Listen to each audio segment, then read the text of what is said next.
Hey guys, welcome back to my channel. Today I am back with another video, and in this video I will be showing you how to install aftermarket subs in a 2011 Camaro or Chevy Camaro LT. This Camaro right behind me has a stock radio, so I'm going to show you how to install a line out converter first, and then we'll go from there. So the very first thing you're going to want to do in this case is locate your battery, which in this car happens to be in the back. You're going to lift up this cover, and then you're going to unscrew this right here, put it aside, and just lift it and take it out.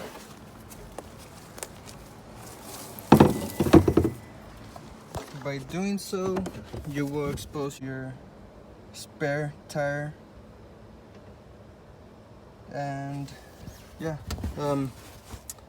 so just simply lift up your tire, the spare tire,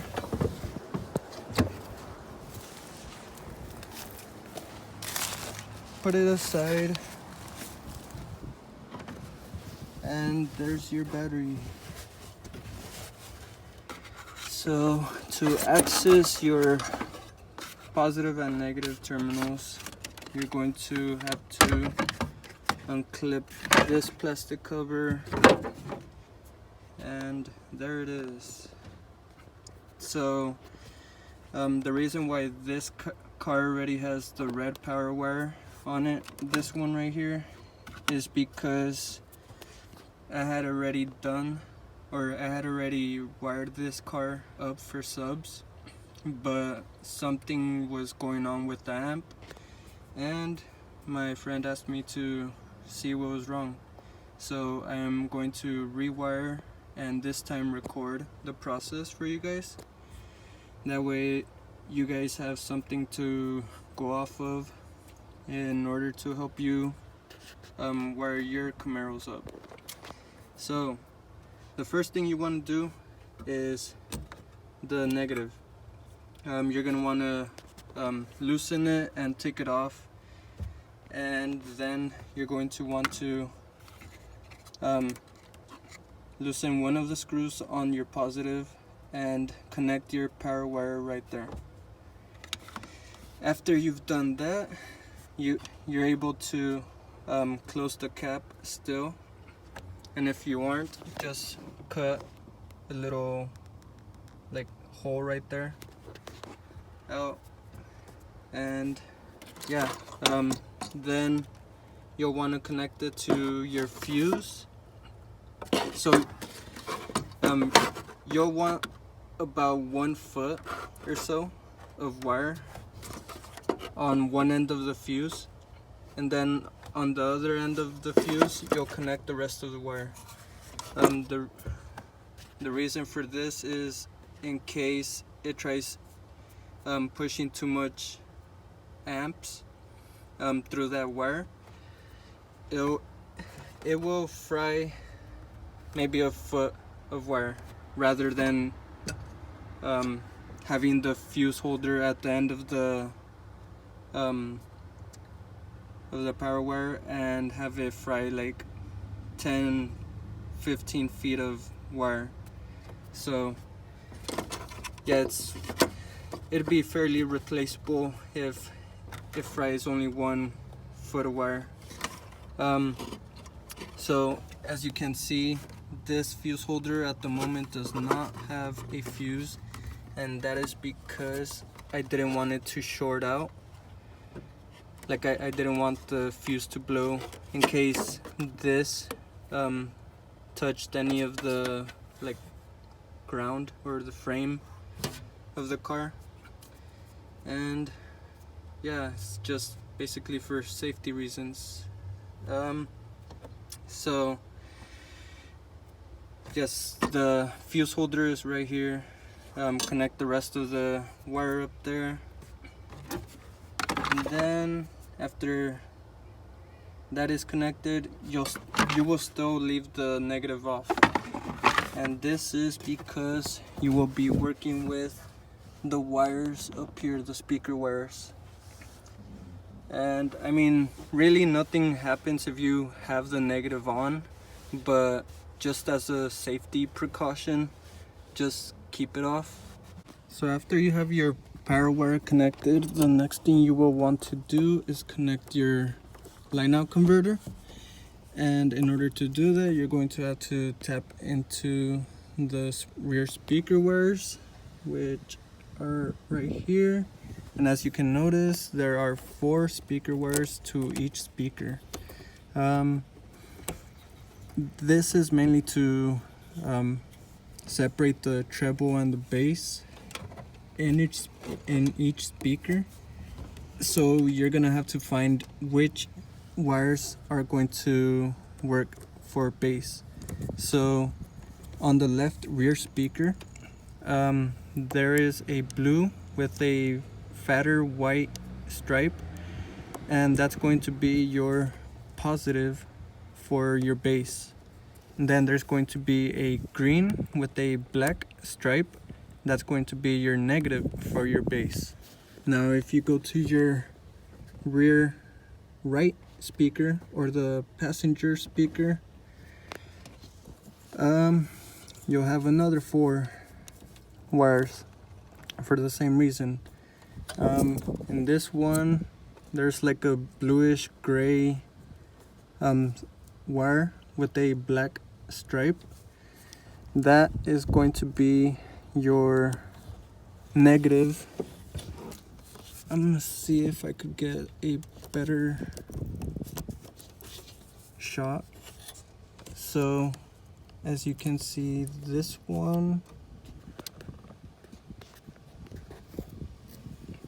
so this one right here is going to be your negative, and this green wire is going to be your positive for your bass. This line out converter is actually my preferred line out converter, just because it's pretty simple to use and it's fairly easy to install. And it also comes with a remote wire so you can connect it to your, like, straight to your amp. So in order to connect this line out converter, you're gonna connect this solid white wire to your positive on the left rear speaker, and then you're gonna connect this white with the thin black stripe on it to your negative on the left rear speaker. And then there is a gray with black wire. This is going to go to the negative on your rear right speaker. Then there's a solid gray wire. It's going to go on to the positive on your rear right speaker. Then you're gonna have a yellow and a black wire. The yellow is going to go to the power terminal on the amp.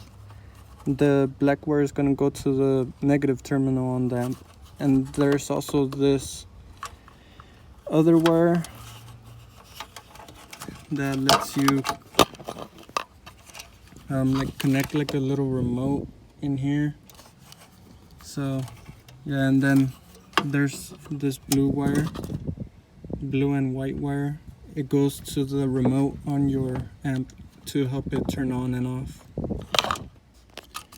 One thing I forgot to mention is that this line out converter also comes out with these level adjusters, so that you could adjust how much you're getting from each speaker. And it also comes with these connections for RCA cables, so you could connect this line out converter straight to your amp, rather than having to switch out your factory stereo and putting in an aftermarket. So after you have this all connected up and whatnot, you might want to hide it just for like a cleaner look. And in this Camaro there are these little slots where the speakers are mounted, and this fits perfectly in there. So with just a little wiggling you could get this in here. And yeah, so adjust your levels before you put it in there, or it's going to be a little harder to adjust them. After you have connected your line out converter and have it tucked away, you're going to have 3 wires hanging. This red one's the power, this black one's the ground, and the blue one's the remote wire, which are all going to go connected to the amp.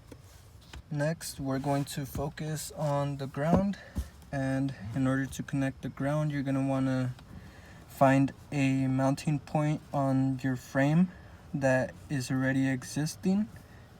That way you don't have to drill any holes in your frame or anything. And the closest one to where I'm going to mount this amp is back here. It's going to be one of the seat mounting bolts, and that's where I will be connecting the ground.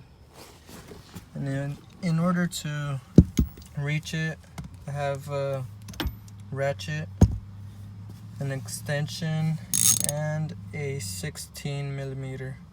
So once you have connected and secured your ground, we are almost finished.